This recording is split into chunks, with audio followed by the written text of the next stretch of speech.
Okay. Well, we're going to get started. Thank you all for joining the 2020 Global Nutrition Report Good Food for All webinar. I'm Paul Unum, the Director of the Sustainable Development Goal 2 Advocacy Hub, and we work to align global advocacy and campaigning around SDG2, which is around ending hunger and delivering good food for all. It's great to have so many people joining from all across the world, and great to see in the chat people sharing where they're dialing in from. Where I saw Jamaica, Hong Kong, UK, Amsterdam, so many different people coming in, some that we know and some friends and connections, and then others coming from and joining this group for the first time. It's great to have you all with us, and we're super excited for this conversation. Launched last week, the Global Nutrition Report provides an important and timely reminder of our local and global progress to tackle all forms of malnutrition.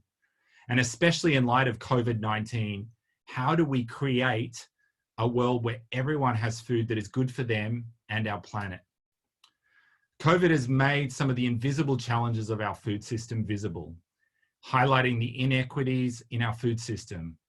And this has led to unequal progress on nutrition and access to nutritious food, often within the same communities and countries. And like COVID-19, this year's report echoes the importance of a pro-equity approach to achieve all the SDGs by 2030. We have 10 years to go on the SDGs, and the UN has called for a decade of action to accelerate progress and bring back areas that are behind on track. And one of them is SDG2. In order to do this, we have to bring in everyone. And so we're super excited today because this event gathers 5 key actors. We have a chef and food policy advisor, a farmer, a doctor and environmental activist, a special advisor on nutrition, and an agricultural scientist and policymaker. And each of them, as you'll hear very quickly, are very impactful in the spaces they work. And so what we're going to do is we're going to get them to share some reflections on the 2020 Global Nutrition Report and discuss particularly some critical actions that we can use to deliver good food for all. We're very aware that at the moment we're currently all living on Zoom. And so we're going to hope that this 90-minute discussion is as interactive and dynamic as possible.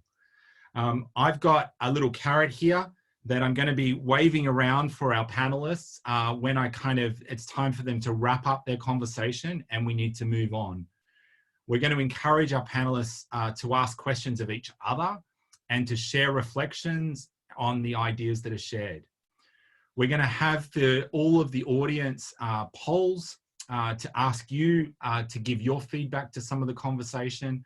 And we also are going to give you the opportunity to ask questions and vote for each other's questions in the chat that we can get to as the conversation goes on. We're also live streaming, so if you have any issue with the Zoom link and you go to the Global Nutrition Report Facebook page, you can also get hold of the stream and be able to watch alongside there. We hope to also share this post on YouTube so that if you wanted to share this with others, you can also share that with them. The conversation also will be on Twitter, and we've got a hashtag using hashtag GoodFood4 with the number 4 for all, and we'll put that into the chat.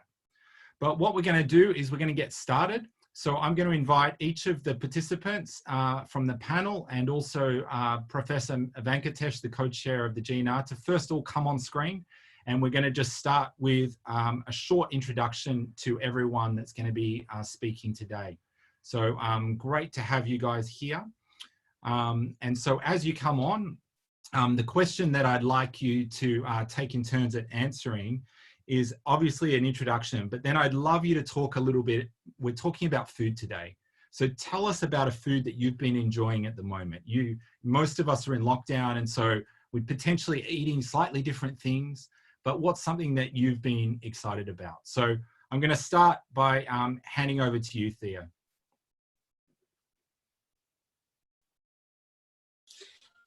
Good afternoon. I'm Theo Jager. I'm a farmer from South Africa in the northernmost province, Limpopo. and I'm the president of the World Farmers Organization. Well, of course, my priority when it comes to food is the stuff I produce myself, although closest to my heart is animal-based proteins. I'm a meatitarian. Like most farmers in South Africa, we are a bit heavy on the red meat, and this is the one food I can really not live without. But on this farm, I produce some avocado. We are wrapping up with a harvest of this specific variety, Red Verte, in this week.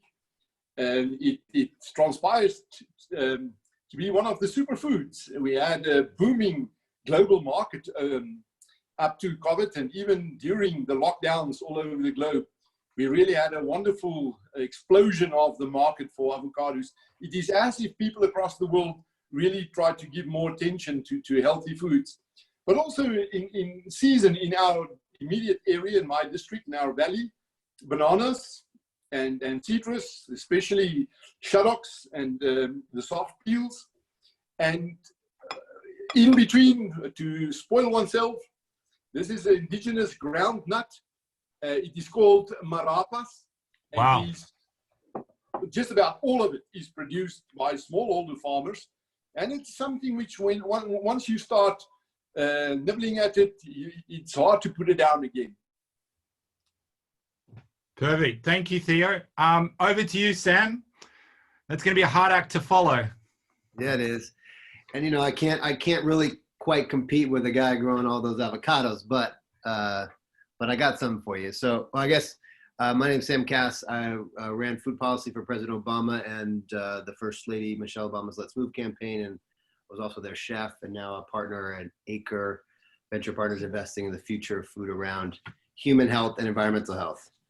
Okay, so Theo, I don't have a big farm, but I tore up my driveway and planted a garden in my front yard. So first harvest of the spring season, a couple kinds of kale, and my first bok choy of the year.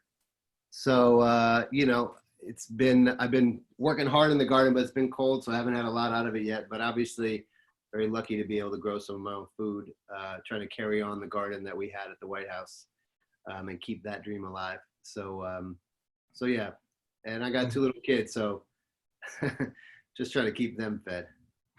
Perfect. Thanks, Sam. And if you want to see some more shots of his garden, check him out on Instagram. Sam always is sharing stuff that he's pulling out of the ground. So it's great to have you with us, Sam.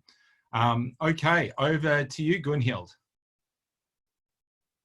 Hello, so my name is Gunhild Stordalen, and I'm the founder and executive chair of the EAT Foundation. And EAT is basically a global science-based platform for food systems transformation.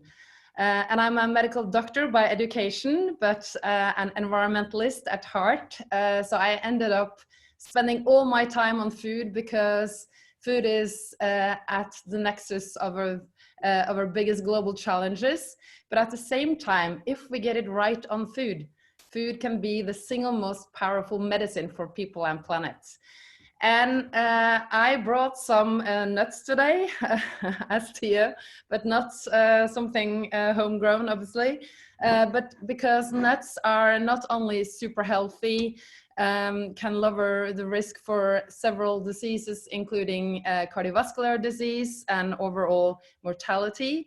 But it's also something that is that the Eat Lancet recommends that we eat much more of. In fact, more than 150% increase globally by 2050 if everybody is going to eat the recommended amount, which is up to 75 grams per day. And these nuts are from the Amazon, Brazil nuts. And these are actually supporting the rainforest because they don't grow well without their natural diverse ecosystem around them. And by cultivating them, it gives locals an economic incentive not to slash and burn their forests. So that's my choice. Wow. Thank you. Thank you. Thanks, Gunhild. Absolutely great. This is going to be an exciting conversation, I think. So I think, Agnes, are you there? Hi. Hi, I'm here. Listen, my name is Agnes Kalibata. I'm the president of AGRA, and I'm the special envoy for the SDGs. So the UN Secretary General Special Envoy for the Food System Summit. It's a mouthful, so difficult to say. So listen, with regards to food and what I like to eat, I just wanted to put a challenge to you, Paul, and ask you if you've ever eaten cassava. It's number one. Number two, have you eaten matoke, or the cooking banana that we have here in Uganda? And what is your sense of the taste? So let me tell you where I'm going with this question. This is my food. This is the food I like. This is my current food. And I tell you what is in this food, and I'm enjoying it. It's all the stuff you have on your desk. It's all the stuff that people eat raw. I did not grow up eating raw anything. Vegetables, carrots, all this raw stuff that the Eat Lancet recommends, I did not grow up eating. I can't stand. So what I do is I crush it, and then I put in orange juice, and I put in grape juice, and then it makes it sweet. So I can deal with it because I know it's healthy. So I do that stuff because I'm told it's healthy. But you know what? To Gunhild's credit, I'm now teaching my kids how to eat vegetables, so they don't have to be like me, to have to drink it in some other form. So that's my food, and I'm enjoying it. Perfect. I love it, Agnes. And I mean, where we come from and how we've been brought up and all of these things have such an impact on our food, and how we bring up the next generation and impacts around that. I think we're going to get into some of these conversations, but it's great that you're all bringing your own perspectives here. So let's go to Vankatesh. Can you introduce yourself and tell us a little bit about what you're enjoying? Hello, everyone. I'm Vankatesh Mannar. I'm based in Toronto, Canada. I work at the university. I'm a food technologist and an engineer, actually. But my career has been focused on undernutrition, malnutrition, and micronutrient deficiencies. I was the president of the Micronutrient Initiative, and worked a lot on enrichment of foods so that we make sure that we get our essential micronutrients, both in natural forms and through enrichment. I'm also the co-chair of the group that puts together the Global Nutrition Report, and that's what you're going to hear about. In terms of what I'm having this morning, although I live in Canada, I've been a Canadian now for 30 years, I'm an Indian, where my roots are in India. And let me see if I can show you this. So often my wife and I, not every day, often we have just cereals or toast or eggs. Today, we decided to have a traditional South Indian breakfast. Wow. And let me show you the one on the white, these are steamed rice cakes. And they're made with a mix of black gram flour and rice flour, which are first soaked overnight and then blended and then fermented. And then the third day, it's ready for steaming. And this is what you see now. So good level of protein. And it's tasty because it's had with a number of side dishes. As you can see, this is a coconut chutney. And this is what we call sambar in South India, which is lentil soup. It's a little thick. It also has a lot of vegetables, eggplant. This has eggplant, radishes in it. And of course, this is fruit. I love fruit, and we always have a lot of fruit every day. And so this is what we have some days a week. And other days, of course, it's more boring and typical cereal or a toast. And is that called, Professor, is that called an Italy? Italy, yes. Yeah. And so I went to school in South India. And so I grew up actually, when I was in primary school, having Italy's once a week. Right. So I know it well. But thank you. So we're gonna get started. We're gonna dig into our conversation, and to set up the conversation, I'm gonna ask the panelists. They're gonna just go off into the waiting room for the discussion that we're gonna have in a minute.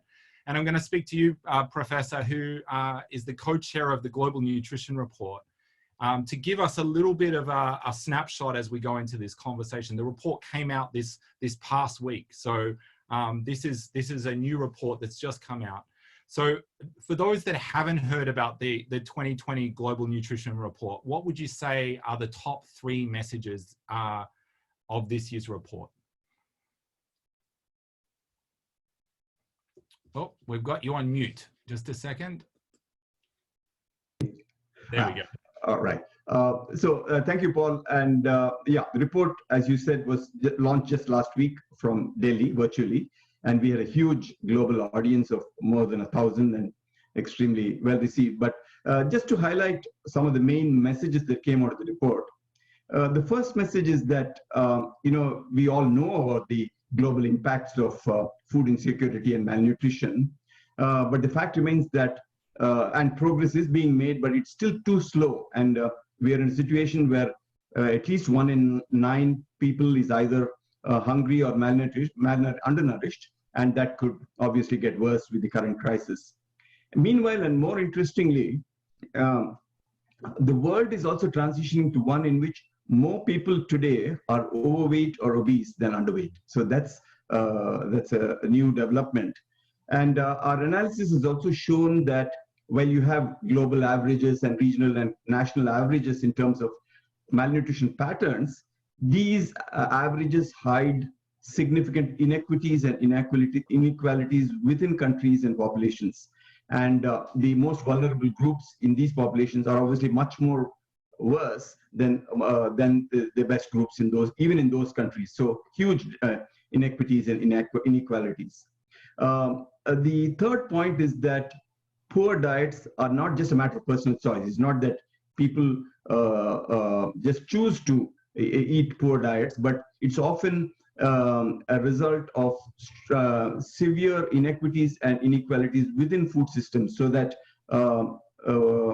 unless these food systems change, you cannot expect people to have better diets. And obviously on a parallel track, the need to incorporate all of this along with universal healthcare and nutrition into health systems becomes even more critical. And in summary, the report is just calling on all stakeholders, governments, businesses, civil society, to address these injustices in both food and health systems, and so that we fight both sides of the malnutrition coin, both the undernutrition and the overweight obesity at the same time.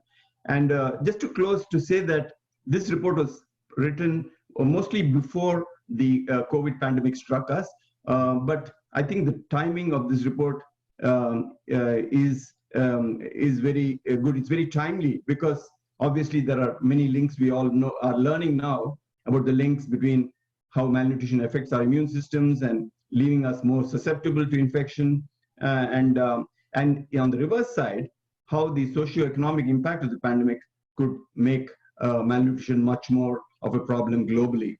And so as we work to reinforce our resilience to pandemics like COVID, the report is underscoring the fact that nutrition must be a key and central part of any emergency or long-term response.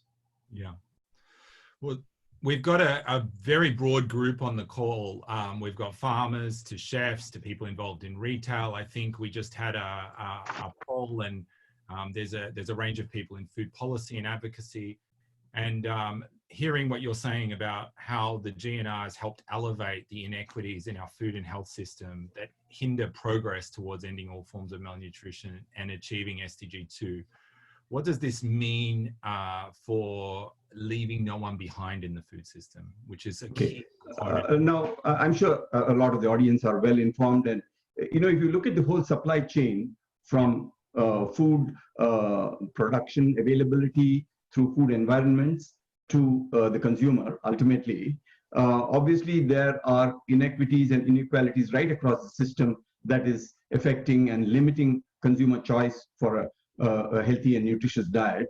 And in this report, while of course we could ultimately need to address all the issues across the spectrum, the focus is really on that central piece, what we call the food environment. And that's the interface between the supply of food and its availability and the choices open to the consumer and the choices that the consumer makes based on that supply. So that interface becomes a very critical part, because it determines the types of food available, obviously that interface, the physical access to those foods, the affordability, and how those foods are promoted in that particular environment where the consumer lives. Its affordability, quality, safety, all of these become very central to consumer choice. And let me give you a couple of examples, Paul, on how some of these are actually in practical terms affecting diets and nutrition. For example, at the supply end, the fact that in many parts of the world, the focus is on staple cereal grains like rice, wheat, and maize, and they constitute, as you know, a major proportion of total caloric intake. And that's unfortunate, because obviously what we really like to ensure good nutrition is a diverse range of foods that are available to the consumer that includes fruits, nuts, vegetables, animal products, all of these. And that's not happening, obviously, to the required level. The second fact is beyond availability, the fact that the systems don't permit fresh perishable foods to be available, especially to those in the remote areas, and also issues of cost and affordability. And that limits access to some of those perishable foods, which are nutritious, and they're just not available, just physically available or just affordable in many communities in the world. And at the same time, we are seeing the huge expansion and explosion of the availability and marketing of processed and ultra-processed foods. And many of those are unhealthy. They contain excessive amounts of unhealthy components, and that's something of a concern.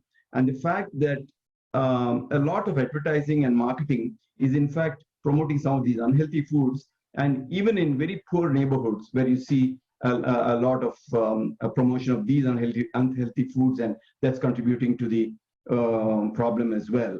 And so there are many solutions emerging across the world to address all of these problems, and there are answers to these where governments can come in with support for diversifying the diet, support for shorter supply chains, making food more accessible.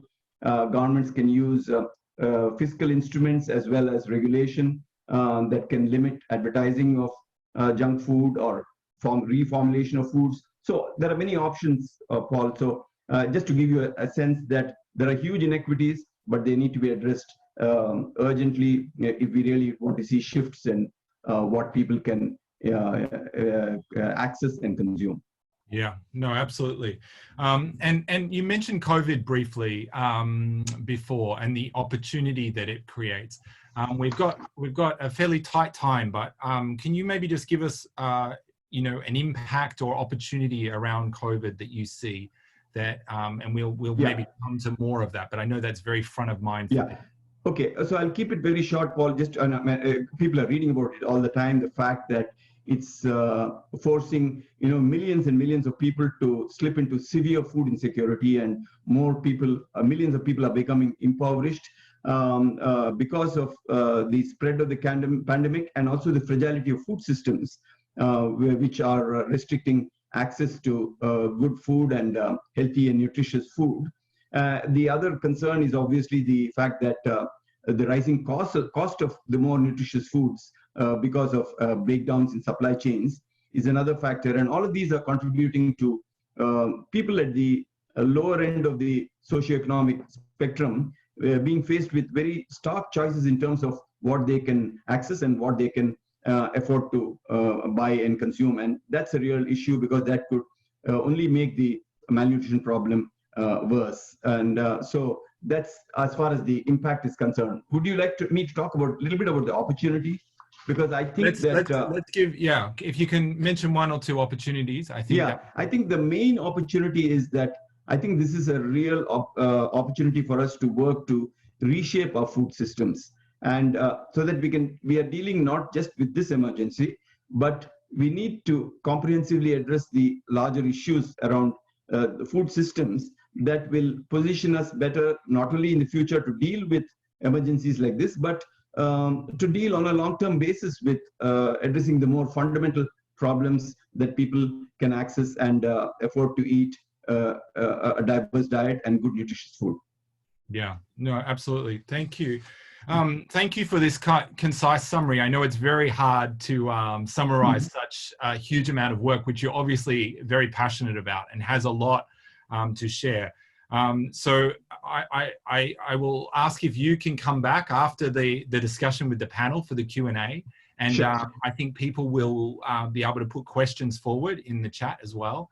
And hopefully we'll have some time to come back. So I'm going to invite the other panelists to come back on, and then we're going to have a bit of a discussion with them. If you do have questions, we're going through and putting some polls out. We've got one around the biggest concern for COVID impacts on our food system. And if you haven't voted, we're going to be closing that in just a few seconds. And also there's a few questions there. Start thinking through what are the questions. But what we're going to do is we're going to start back with our panel, and we're going to start with them each sharing for about 3 or 4 minutes on 2 separate questions, and then we're going to go into a little bit more discussion before we hand over to you to ask some questions. So I think Agnes and Theo are still joining in, but why don't we jump straight into it? And so. As we sort of look at this from different people's perspectives, Gunhild, maybe we'll start with you. What in the GNR stood out to you with respect to the change we need in order to see, in order to achieve good food for all? Thanks, Paul. And first of all, congratulations to all the authors and everyone involved, because I think this edition of the report has never been more important and timely, especially now in the time of COVID. And I think this is a powerful tool to support further cross-disciplinary and cross-sectoral action. Obviously, it's impossible for us to fix food without addressing the injustice and inequalities in the system from production to consumption. And the fact that most people in the world today simply cannot access or afford a healthy and sustainable diet means that the food system is literally failing on its main purpose, which is obviously feeding people. And the system is also failing to protect the fundament for doing so, which is protecting our planet. And this is before we start talking about all the farmers who are struggling to make a decent living, many living in poverty, etc. And it doesn't obviously have to be this way.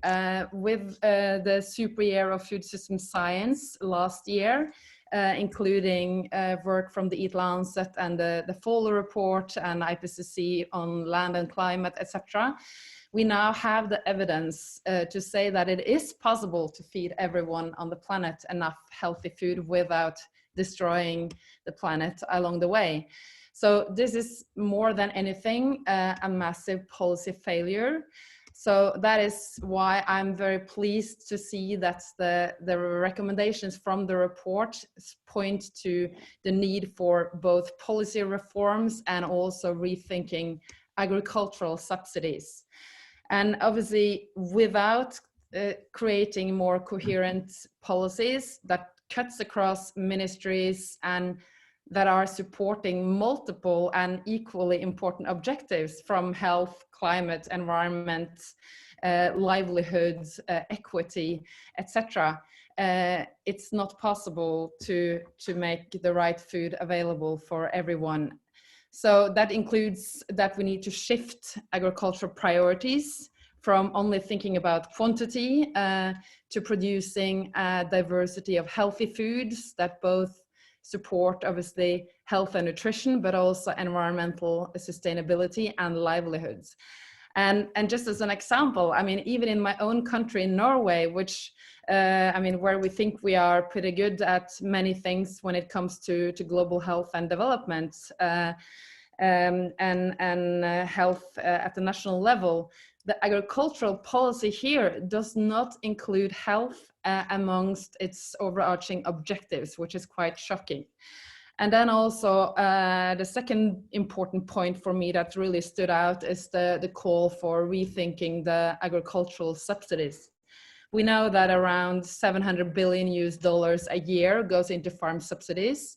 But of that, it's a shockingly small direct targeting of the subsidies for positive health and environmental outcomes. And much of it obviously goes to high emitting industrial livestock production, forest destruction, and also pollution from overuse of fertilizers. And some say that subsidies are needed to supply cheap food, but that is not correct. And the Foley Growing Better report that came last year found that the cost of damage currently caused by agriculture is greater than the value of the food produced. So we are basically subsidizing our food today on the expense of the health of people and planets. And also that by shifting to sustainable regenerative food systems and shifting these priorities, we can actually lower the prices on food. And the third thing that the report is also pointing to is the need to start internalizing these externalities of our food, so start talking about the true costs of food. And obviously we are talking a lot about a price on carbon, but not yet enough about what is the correct pricing of food. So on that, we have just launched a Food System Economics Commission, which is kind of a stern review for food, together with partners, the Food and Land Use Coalition and the Potsdam Institute, to really shine light on this and the cost of action versus action, and identify or assess the political economy and the key economic levers to reverse the trends described in this report. So I think I will end there for now. Thanks you. Thank you so much, Gunhild. Some really important insights there. And I think coming back to the subsidies conversation at some point in this next hour, I think we probably will. I know that is something that comes up quite often, but we haven't necessarily seen the action happening around that and the thinking on that. So over to you, Theo. As a farmer, any surprises from the GNR from your point of view? Let me unmute you. You need, yeah. Thank you. Speaking for the farmers is not as easy as it sounds. You know, we are farming on different planets, on the different continents, and even on continents, there's a vast difference in the way farmers go about their business, the way they produce, what they produce, and the nature of their markets. But there are actually three things which are common to all farmers. The three things that really dictate our industry. And the first is markets. We always speak of value chains in agriculture because you cannot push a chain. You can only pull it. And the pulling force is the market. Farmers will always produce what the market demands from them. Farming is a business, and ultimately you need to sell your produce. So the most important people in our lives are that housekeeper who decides what the family will eat tonight, that chef that plans his menu for that evening. And also they create the trends, and we simply follow what the market needs for us, from us. Secondly, we are dictated by nature. We are absolutely delivered to the forces of nature. Our businesses can be wiped out in one night in a hailstorm, or in one season of drought. And climate change is a very real thing in our business. No one is as vulnerable to climate change than the world's farmers are, no matter how big or how small they are. And then thirdly, technology. You know, technology is changing so fast in agriculture that no individual can really keep up. And digitalization, the role of data, blockchain, robotics, the Internet of Things, it's really changing the face of our industry. And it has got everything to do with competitiveness, because every farmer is in competition with the best other farmers in the world every day. The world became a very small place for farmers. And not all farmers are subsidized. The largest part of the world is not subsidized. The farmers are simply delivered to the competitiveness of the global markets. our future will actually be determined more by how we deal with climate change and biodiversity, along with soil health, which is actually a subdivision of biodiversity, but the most important one, because it doesn't matter what you farm with. At the basis of it is soils. So what we as farmers want to test our food chains on, and especially our consumers and the financiers, those on the two ends of the value chain, what we feel is wrong in the value chains, in our food systems, is first of all, waste. Our systems is so broken that about 40% of all we produce ends up wasted. And then in the value add, for this kind of avocado, I've never got more than 6 euro cents. And just see what you will pay in your local shop for it. And the third one is centralization. Too much power focused in a few big businesses, especially in the downstream value chains. We need to bring it back to the family business, the smaller business, closer to home, your local farmer. Thank you, Theo. As always, I love the way you eloquently bring together the points. I remember the first time we met and you just are able to summarize so well. And I think, you know, this idea of market, nature, technology, but then the biodiversity, the soil, its desertification, year of desertification, I think, at the moment. And so there's a lot of focus around soil, and really thank you for your reflections. So moving beyond the report's focus on food environments, Agnes, I want to come to you. What do you see as critical to drive action and accelerate progress throughout food systems for an inclusive, equitable transformation? Over to you. So thank you for that question, and I just wanted to join my fellow panelists on thanking the team for putting this report together, because it highlights two things. One, that we are off track by the 2025 goals we've put in place for nutrition, and by the 2030 goals for SDGs. So we are definitely off track on both of them, and that's important. So in terms of driving action, I see three things that we need to focus on. I see, number one, there's a need to look at local context in each of, as the COVID crisis has highly demonstrated. We cannot talk about nutrition, we cannot talk about food, we cannot talk about food systems unless we bring it to a local context to understand what each community is concerned about or what each community is trying to deal with. So that would be really most important, because the vulnerabilities vary from country to country and they exist in every country. So being able to recognize that is very important. So beyond the local context, then we need to look at what type of frameworks do we put in place to ensure that we are dealing with all the issues at the same time. We are dealing with food systems, as we are dealing with health, as we are dealing with education. And I must say, the report does not talk so much about education and its role in nutrition.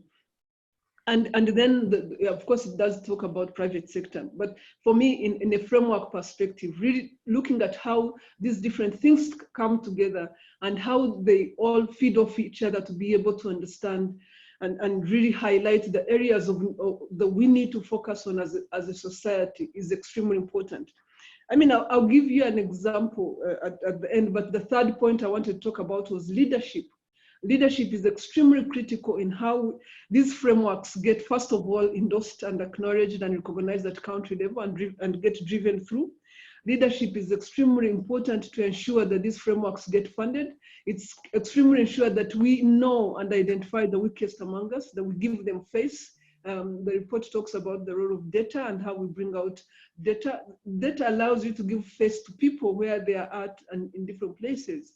So when we do have the right level of leadership, then we can talk about the type of investments that need to be done, even for the weakest among us, not just for those that can afford, but for the weakest among us. Just to give you an example, when I was still working in Rwanda, what the biggest challenge we had as a country was coming out of genocide and all that was to deal with the high levels of starvation and malnutrition. So we really didn't think about nutrition. We just thought about food. And we went about producing food, and you know, in a short period of time, we're even able to improve our global hunger index, by, you know, in a short period of time, just by focusing on producing food. Then we realized that we had such entrenched malnutrition, and that there was no way one Ministry of Agriculture was going to be doing and handling that problem. So we created a 5-ministry program, which included the Ministry of Social Protection and Welfare, the Ministry of Local Government, the Ministry of Finance to provide the funding, the Ministry of Education to ensure that kids are running the right things in school, the Ministry of Agriculture, and the Ministry of Health. All these ministries were charged with ensuring that there's a framework that looks at the policies that were required, that looks at the people where they are at. If you went to Rwanda today, you would know every poor person in terms of nutrition and where they're at. So we put that context together, and it allowed us to create a country level framework that allowed us to do investments, but also to invest for the weakest among us. So that's what I would be talking about. Thank you, Agnes. And I really appreciate the way that you've framed that, in also bringing it right down to what actually happens at a country level. And I think that the reality of these global conversations are, unless they translate into local action at a country level, then often they can be a lot of discussion and ideas, but they need to be pulled down into that. And it's great to have you in the role that you're playing around the Food Systems Summit, because we need somebody that has that practical experience at a country level, helping to guide this way forward. So I'm going to move across to you, Sam. What do you see as the key actions to drive and accelerate this equitable food system progress? Do you agree with where we've seen this conversation so far? I know you've been very involved in the US in the past. You're on, yeah. We all do that, don't we? So yeah, I've been grappling, with all these challenges and all the different levers we have to pull to try to make change. And I think, I think the reality is all the things that have been discussed, we actually have to figure out how to do. I think the report really hits on the realities that we're facing here, that we see globally, which is, these grave inequities, both around malnutrition and undernourishment. Even in the United States, 1 in 5 kids are food insecure. So this is a problem that is global, largely due to income inequality and real poverty for a certain percentage of the country here. And that's obviously true around the world, but also 1 in 3 kids here and increasingly globally are on track to have diabetes in their lifetime. You have 2 billion overweight, obese people around the world, and that's just a devastating statistic. I would say we're going to need all levers to be pulled if we're going to really start to break through. I think we have to be a little careful. Like I think most of these subsidy policies, and we can dive in deeper, they're bad policies. They're not a good use of taxpayer dollars just about anywhere, but they're also, only going to change systems around the margins. When you look at the overall marketplace on a global basis, it's actually not a whole lot of money. So while we should fix those policies and use them to sort of nudge systems in a better direction where we can, for the most part, Theo's right. Farmers are growing food to sell to businesses and to people to eat. And we have to do a far better job at shifting what we value, what we're innovating on, and how do we get that nutrient-dense foods to the people who need them.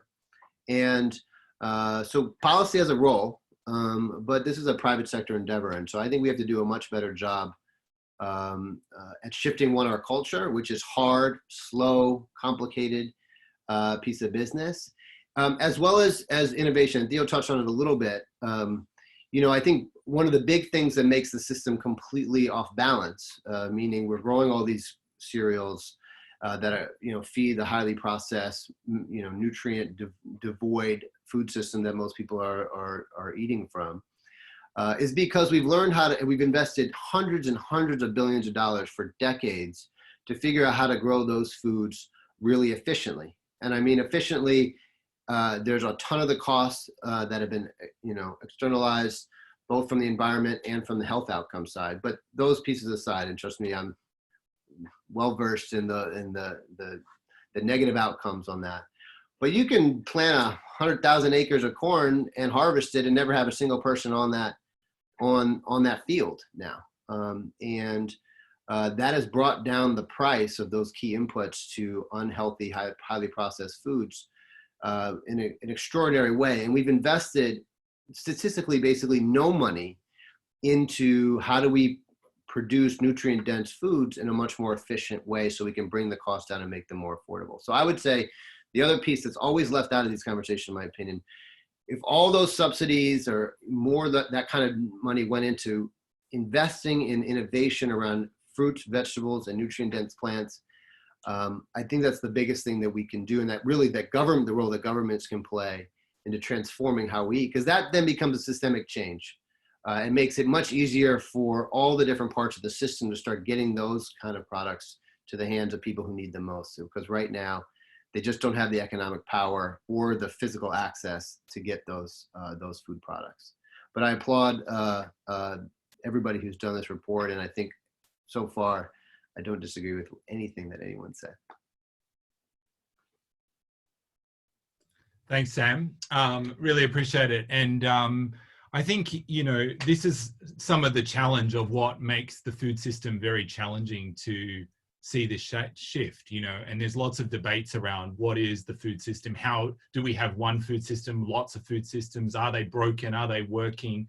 And I think it's really interesting to bring together the different perspectives that are here. What I'm hearing though is that there's different ways to tackle this that need to be done all at once. We were asking in a poll, what do you think drives the most progress? And you know, the number one choice was government-led policy change, but there was, you know, a reasonable amount of spread really when you look at it in terms of what we need to do. And I think this is the part of the challenge. The GNR, you know, warns that COVID could risk reversing some of the recent gains around reducing hunger, ending forms of malnutrition. And so, you know, I wanted to kind of just, how is COVID changing what's possible within our food system? I just wanted to hear an example. Maybe Agnes, are you there? Do you want to start maybe with an example on how you see this? And we're going to get everyone to keep their answers short. I'm going to bring the carrot out more because we've got quite a few questions building online, and we want to give some time for that. So Agnes, over to you for 2 minutes. In terms of how COVID is changing what we see in our food system, like I said earlier, I guess the biggest challenge coming from COVID is the fact that we have this view of how vulnerable food systems are, and the fact that we have so many people in our environment that are more vulnerable than we ever thought. So for me, the biggest change COVID has presented is just the fact that there are so many people who will not be able to eat or feed their children the way they would have loved to feed them. There are so many people that are making choices, difficult choices around the food they put on their table. And across the world, food is, at least here in Africa, food is wasting because supply chains have been interrupted. So I guess besides demonstrating the vulnerability among ourselves, it has also demonstrated the fragility of our food system, the fact that we are globally interconnected, regionally interconnected, but when it comes to times like this, we all start looking inward and wondering whether we should be protecting ourselves rather than thinking about these value chains and how much they mean to all of us together. So that has been a major challenge. And I think COVID has also demonstrated that we need to keep the global food system working. The initial knee-jerk reaction was for some of the markets to close and start looking inwardly. But if we do that, the price of food completely goes out of affordability for the majority of people who are now off work because COVID has thrown them off work because of the lockdowns. So I guess two things. COVID really demonstrated that we have very vulnerable people among us that we must care about. Number two, that our systems are extremely fragile. Our food systems are fragile. Number three, that we are interconnected and we need to be working on how to improve our food systems, especially from a fragility perspective. Perfect. Thank you, Agnes. And spot on 2 minutes. So I'm going to jump across to Theo, and I want to encourage and remind the panelists, feel free to, interject if you need to. Just give me a wave if you want to disagree with someone or ask another question. Theo, you were talking a little bit about the report's obviously about inequities in our food environment. From a farmer's perspective, can you just, like, what are some of the biggest impacts here? And how do we best bring the voices of farmers to the front? What's working? You're obviously doing a lot of advocacy, talking with farmers, but give us a little bit of insight into that space. I just need to unmute you. Perfect. Here you are. The inequality in the food systems has got to do with three things. The first is, of course, the size. We represent in the World Farmers Organization some of the largest scale farmers in the world, but we also have some of the poorest of the smallholders. In COVID, during the lockdowns in COVID, we have really seen that, so ironically, some of the producers of food are also the most food insecure. There are simply many farmers who do not produce enough to sustain their own families, what to say, to service a market. But the second thing which creates inequalities is, of course, the value chain and the development in the value chain, the assets in the value chain, such as post-harvest storage, the logistics, whether there is processors in between the producer and the consumer. And thirdly, it's the access to technology. In a very large part of the world, here now, Nick of the Woods, in Africa, a large part of primary production is still done by hand hoes. But then, we saw Africa leaping from the drum to the smartphone in about 3 decades. Can you imagine if we could done the same in the food system, leaping from hand hoe production to data-driven digital equipment? If ever there was an industry, a sector of the economy of the poorest part of the world, especially Africa, Latin America, Southeast Asia, which had the potential to, in a short space of time, eradicate poverty and hunger, it is the potential of agriculture to do so now. Thank you, Theo. Absolutely. And it's crazy, when you meet farmers who can't afford to eat the food that they're growing, or that can't afford to go and purchase that food. It's something that I've seen in so many parts of the world, and it's one of the big challenges of our food system. Over to you, Sam. The GNR highlights the inequitable processes through the system that lead to poor food and nutrition outcomes. How are you seeing that in the US? And do you see how can food policy help tackle some of this? And, as a chef, do you think chefs have a role in that as well? There's a few questions there, but. Yeah, that's a wide range there, but I'll do my best. As I said before, these inequities are playing out in pretty extreme ways here in the United States. And, when you look at the future for like our healthcare system, it's pretty extraordinary. There's over 30 million diabetics in the United States and 82 million pre-diabetics, and you have 1 in 3 kids on track. And those numbers are significantly worse for poor communities, people of color in the United States. I think one of the key things is, affordability is and accessibility is a huge barrier. Right now, the poorer the communities, the less opportunity people have to purchase those foods, and the more expensive they are, ironically. And so until we surround people with nutrient-dense food and make it affordable, make it really easy for people to get these foods, we're never going to be successful. And so, I think we have to find ways to bring the price down. I think we have to find ways to inspire people to make a different kind of choices, because once people are used to eating a certain way, I think the one thing a lot of these policy conversations miss is food is our identity. It is who we are. It's how we understand ourselves, as different than others. And just telling them, you need to eat differently because it's better, or because it's better for the planet. Like, people like, this is my culture, it's my tradition. I'm not just going to throw it away. And so it's a much longer timeline about how we're going to really shift attitudes and behaviors and the core values that we're nourishing ourselves by.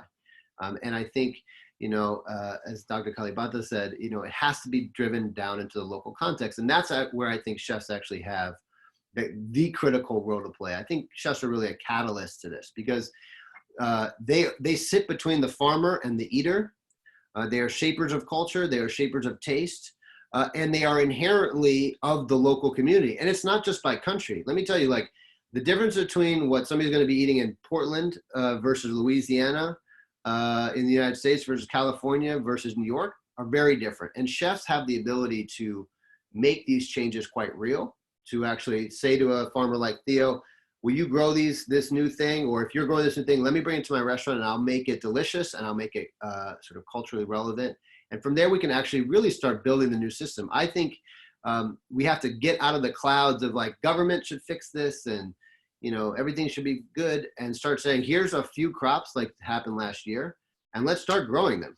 And then let's start cooking them, and let's start bringing them into people's houses. And piece by piece, we start building a new food system. So I think that's really the role that I think chefs are the key unlock to that on a global basis, which is why Paul started the Chef's Manifesto and all the tremendous work that you and the team have been doing, because I think that's a transformational unlock, both from the actual supply chain itself, but also from the culture. And I think we cannot forget that if we're going to be successful.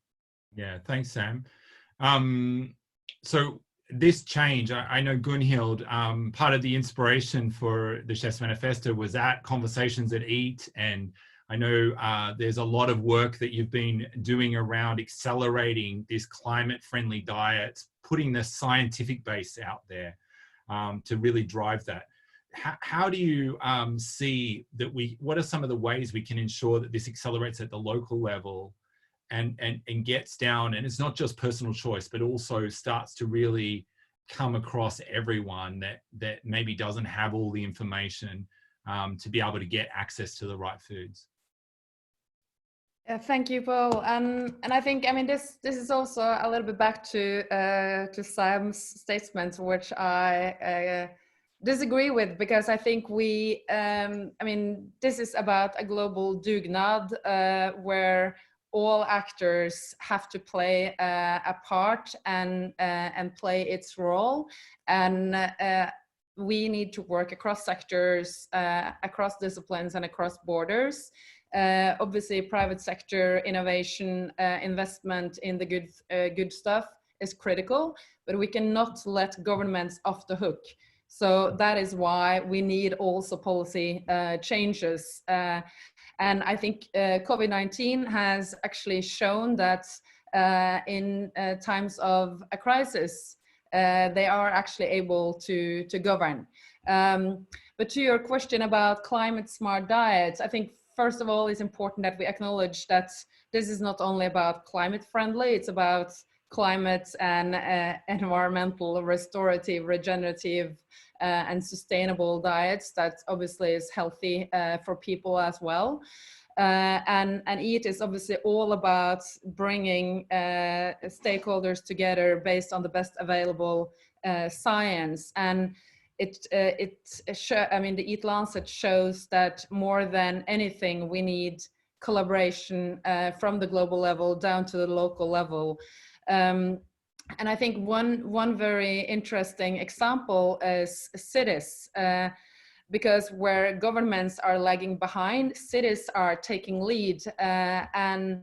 And we, together with the C40 Cities Network, have started an urban food system network where now 50 of the biggest cities in the world takes part. Not only have they come together to address the COVID-19 situation, but also use that opportunity to really spur innovation and thinking more long-term. So the measures they take now are measures that will benefit long-term, sustainable and resilient recovery. I see your carrot. My little friend, you did very well. Hold on, if you allow me, Paul. Yeah. I can't be disagreed with by Gunhild and not respond. Go for it. No, it's only, I just want to be very clear. There's absolutely no question that government policy is critical. And as somebody who spent 6 years, in the White House fighting every day to shift our policy, you just know that without government leadership at every level, we're not going to meet the goals. I just think that oftentimes we think that governments have the power to solve this problem. And because they're subsidizing in ways that are ridiculous and backwards, that somehow if we fix those, there's very nice narratives, very convenient here as well, that policy is what shifted and why we're eating what we're eating. If we just only subsidize fruits and vegetables, farmers would start growing corn and soy, and they'd start growing fruits and vegetables, and everything would be worked out. And the reality is just not true. That's just not true. And so it's not to say we should let them off the hook, of course, Gunhild, at all. Government policies need to be structured in a way that invests in future generations around our climate and around our health. There's no question. And every dollar that's being spent should be put towards a secure food system that has those core values at heart. But I just think we have to be careful not to make people think that if only policy was right, we'd be good, because we'd be so far from there that you don't want to set people up for false expectations of like the only lever we got to pull. So that's my caveat. Thanks for clarifying that, and I think this is a good point, because we need top-down and bottom-up solutions, and people has never been more important, and people today have more power than the people in power. I think we can state that clearly, and that is why chefs are so important, changing demand and creating awareness, and people can actually vote with their knives and fork as long as they have a choice. But back to the report, that is not always the case. So I think, again, we need to not look at one silver bullet solution, because it's not. Yeah. And I think this is at the heart of what the challenge of the system is, where we often, when we come to a problem, we want to find that answer.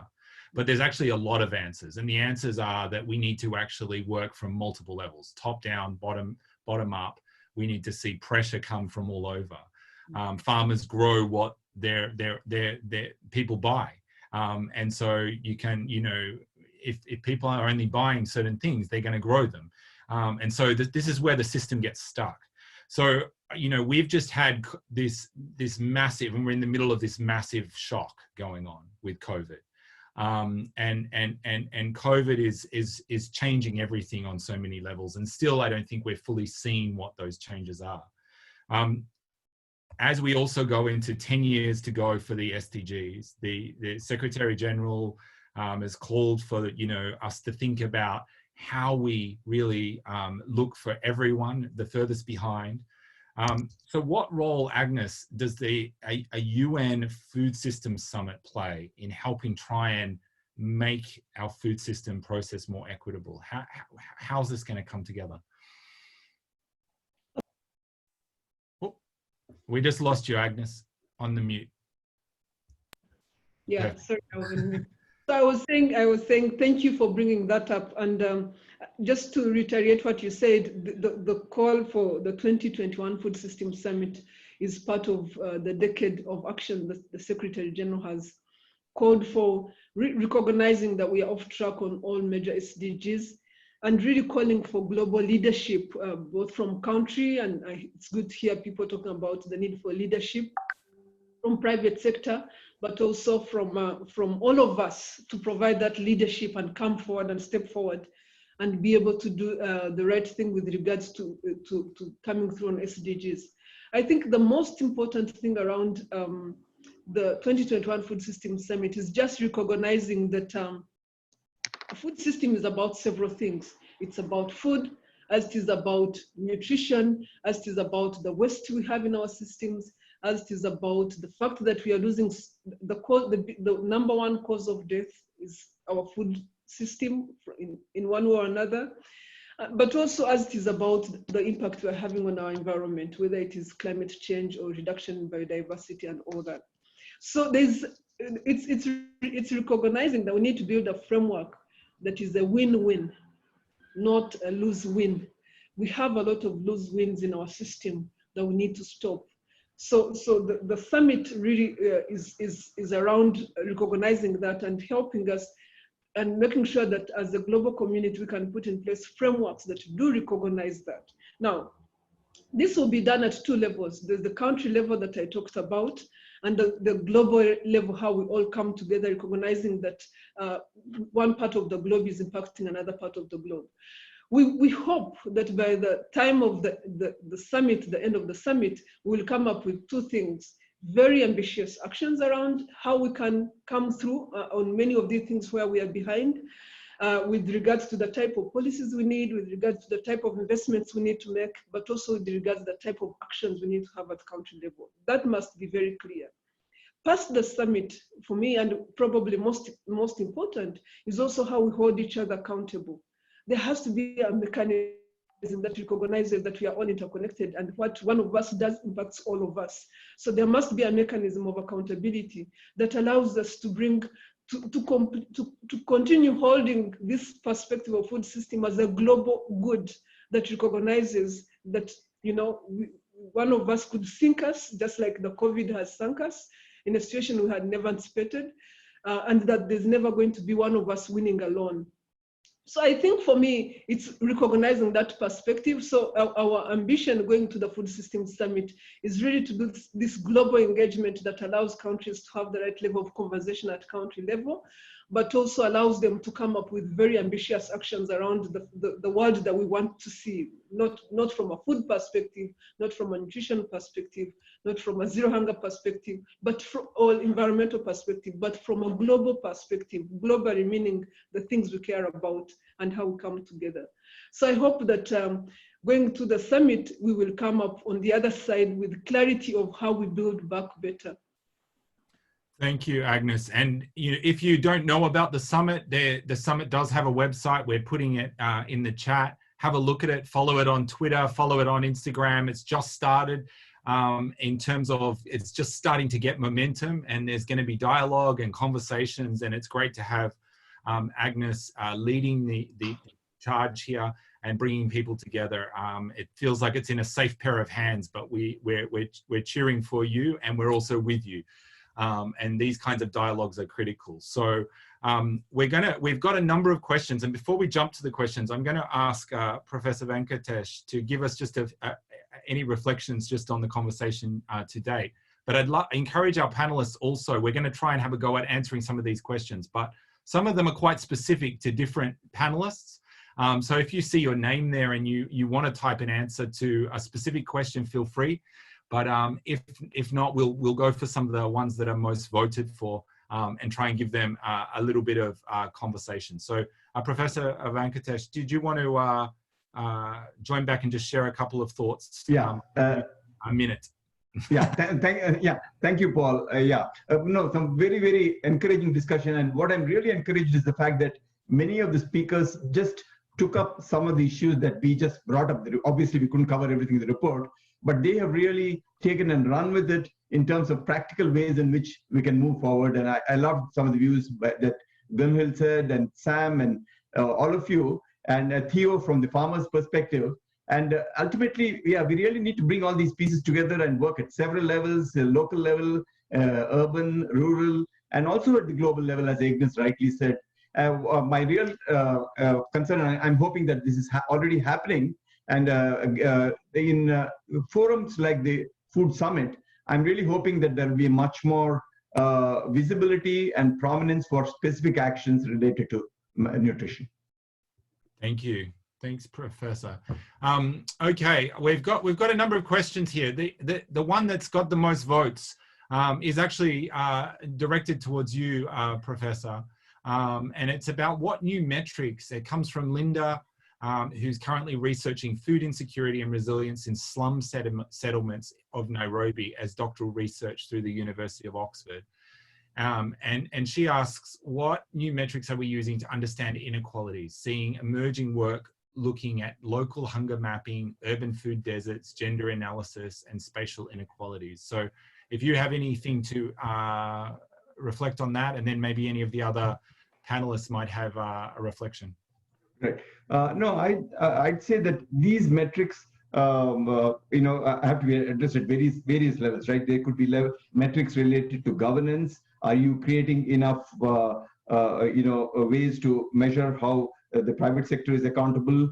Policies in terms of what specific policies are coming up and how they could impact some of the nutritional inequalities. And I would also say there are several other drivers related to the urban systems, transportation, supply chains, shorter supply chains. All of these have an impact. And so really, we need to be working on several of these at the same time, but understand at a local level what might be most relevant in that specific context in a specific country.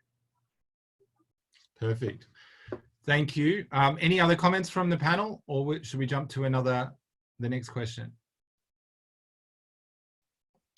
Okay, the next one that had the most votes is from Natalia, and she's asked a couple of questions here, but I think at the heart of her question is she's looking at where to study, but she's trying to think, is it better to study nutrition or sustainable development, and where are the best professional communities, and what's going to be the challenges in the field right now and then in 2 to 5 years? So like what, and I think this is about, you know, people that are passionate about, and that's what I'm picking up, people that are passionate about this space. What should they be looking at? Should they be doing food policy? I know there's been a bit of discussion. Is it food policy or is it market? What are reflections? Gunhild, did you want to make a comment on that? Yeah, I can start. I mean, I think this is a great question, and also points to another important area where we need changes, because this cannot really be separated. It has to be much more cross-disciplinary. And on the one hand, doctors should know much more about the most important risk factor for disease and premature mortality today. Those working in the food and ag space should know about the impact on nutrition. So I think the interdisciplinary curriculums and the importance of educational institutions, I mean, from kindergarten to universities, we have to now bring in the new synthesis research to do so. But having said that, I mean, there are great to see that in food policy curriculums, more and more sustainability is being brought in, etc. Thanks, Gunhild. We've got some questions coming in on Twitter as well. There was one for Sam. How are chefs around the world responding to the COVID crisis to safeguard access to affordable, nutritious food? Do you want to? Yeah, I mean,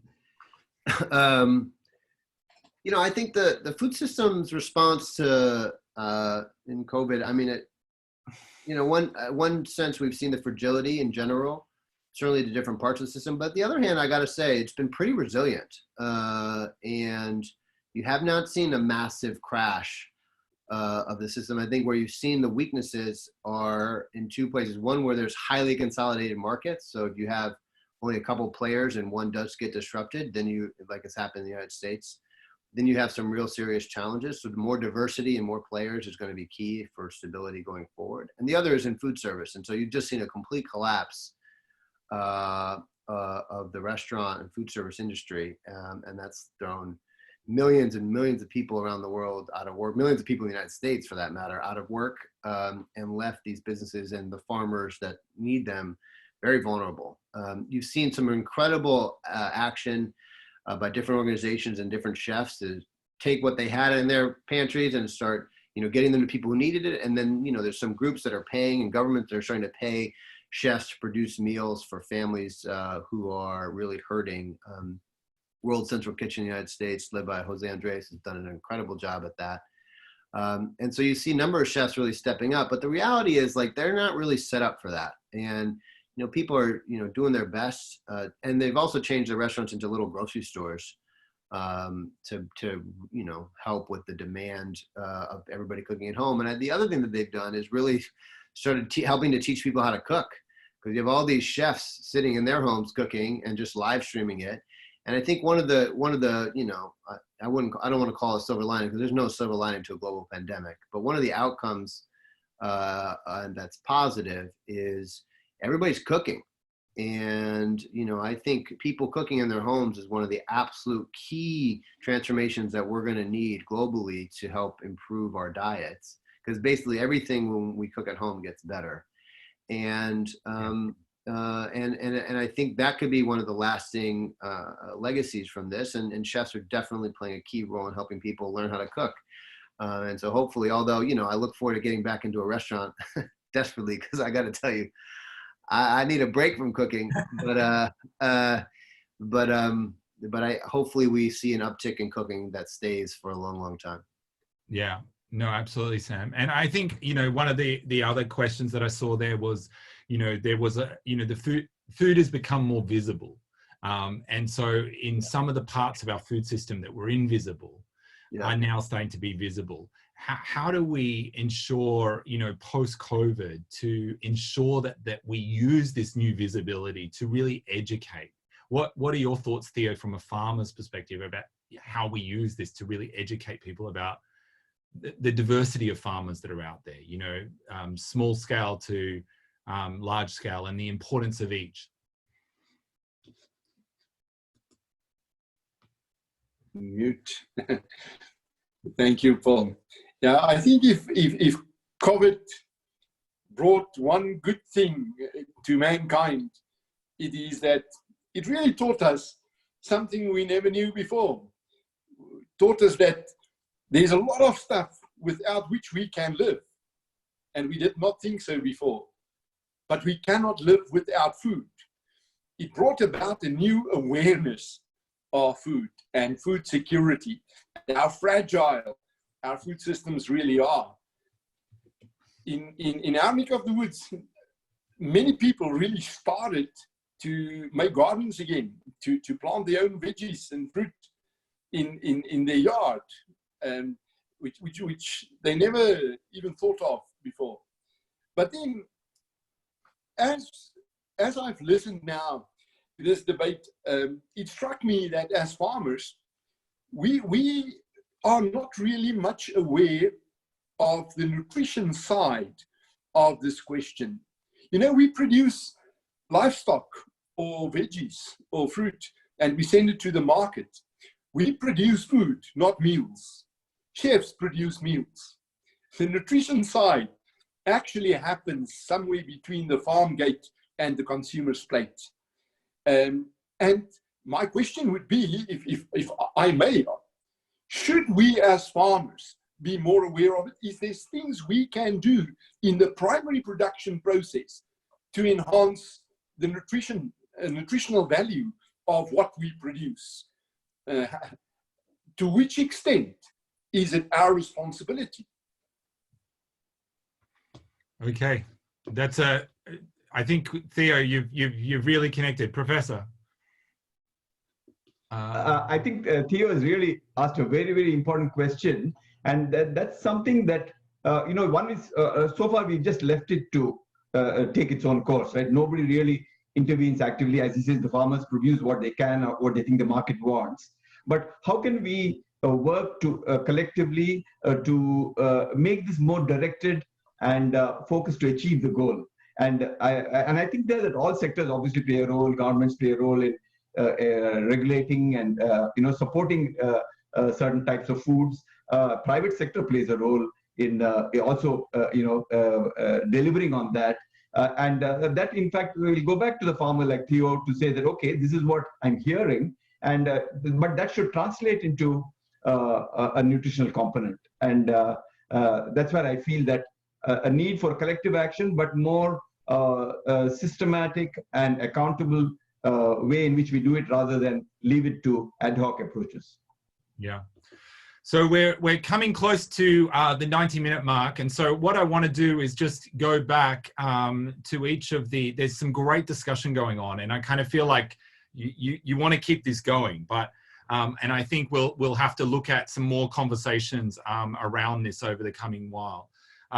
What I'd love to do is just go to each of our guests here and ask them to maybe just share one thought as a takeaway that they have picked up from the conversation that we should be thinking about. There's lots of people asking, what can they do? How can they get engaged? what's a question they should be thinking about, what should they be studying, you know. But what if we just give everyone 30 seconds to kind of just share something that they think we should be leaving. So final comments. So who wants to go first? Is anyone set with something? Theo?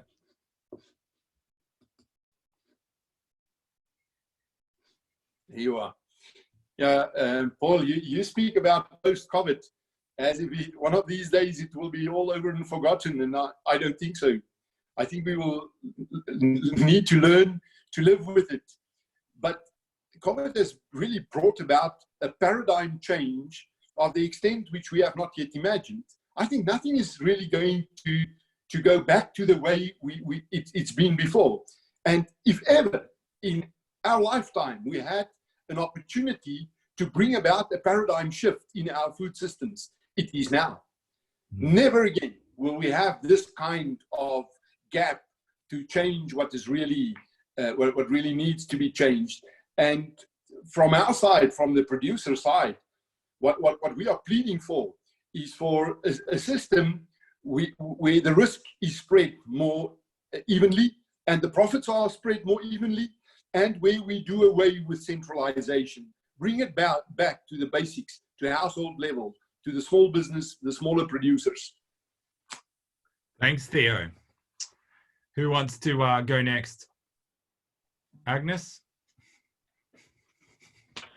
I just wanted to say that COVID has highlighted huge inequities in our food system. And I think we really, it's in very unacceptable ways. And let me just mention three. Whether it is the 14% that I've seen in the report of people in Europe and other developed countries that sleep without food, it's unacceptable. Whether it's the farmers in Africa that have no market, the smallholder farmers that have no market to their food, completely unacceptable.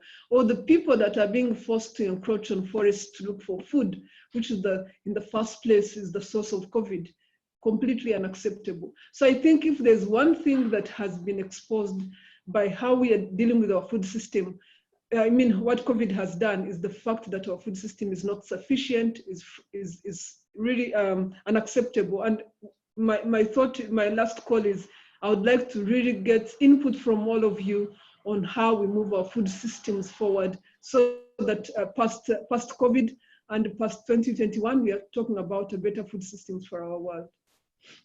Thank you, Agnes.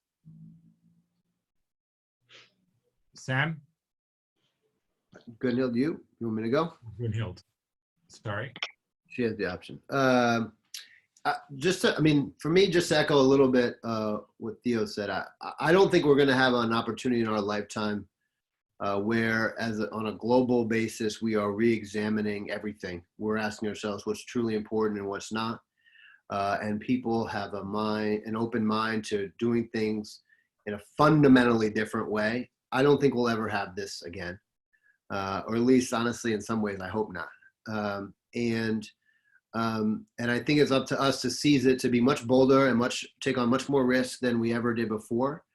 And I think, it's going to be about taking these core values of this system we're trying to build and bringing it to wherever you are. So honestly, whether you study nutrition and go down one road, on a business side, or you study sustainable development and you bring nutrition down that road, the point is, whether you are in a city council, PTA for your school, where you're in your house, wherever it is, it's about bringing these core values to build that into how we're doing it at every single level. And it's going to take all of that. So I think right now, we got to just really go for it and push really, really hard and think way outside of our comfort zone. If what we're proposing to do and what we're trying to do doesn't make us deeply uncomfortable, no matter who you are, then I think we're not doing anywhere near enough in this moment, given what we're facing. So that's my push. Thanks, Sam.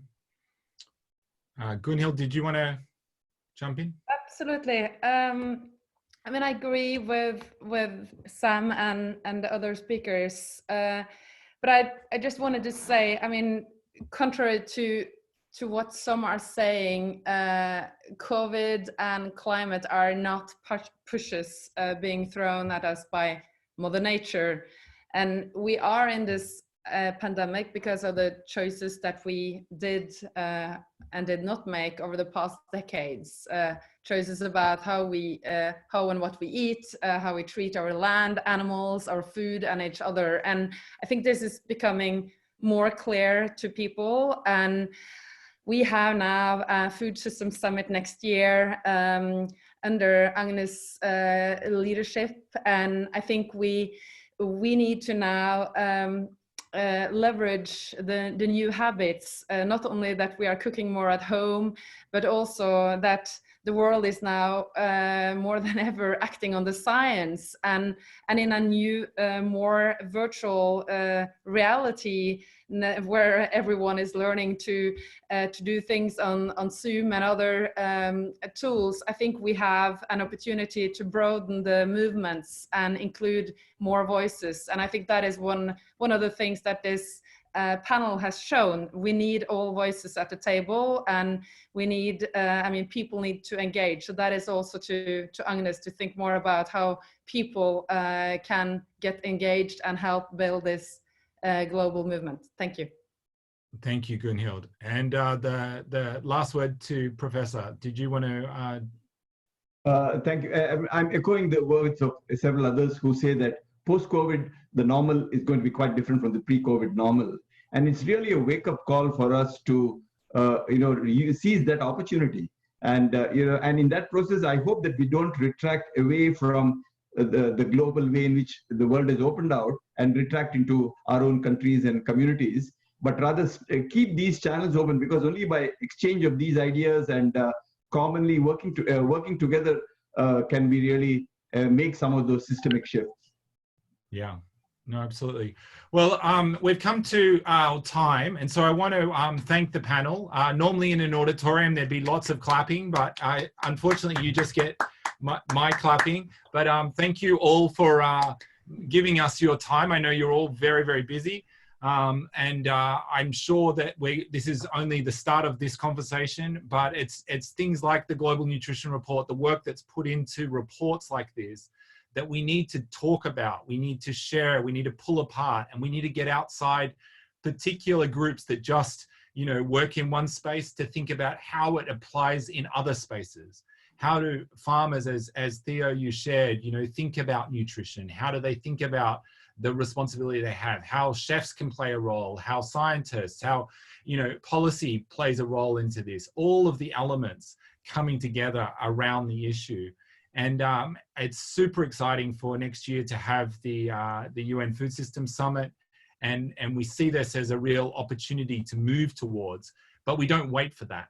We need to start making these choices now, whether that's choosing what you are going to eat for dinner, what you're going to grow in your garden, what you're going to talk about. And so we really want to see action. We'll share a survey. We're going to put this online so that people can share it with people that couldn't make the time. But we hope to have more of these conversations. In July, the State of Food Security Report and Nutrition, the SOFI report's going to be coming out. That's another opportunity to talk more about, well, what's going on in our world? What are the figures saying? And what, from different parts of the food system, different contributions, can we be talking about? How can we drive that action? So I want to say thank you. We're going to end here. There's going to be a short survey that you'll be given as you exit. It's only got 6 questions. We'll take a few minutes, but just helps us to understand, did you know about the GNR? Was this helpful? Had you heard about the Food Systems Summit? Just some simple things. But really appreciate it. And thank you to a wonderful panel. So thank you. Thank you. Thank you, Paul. Thank you. Guys. Thank you, Paul and SDG2. Hi, bye. Thank you. Bye.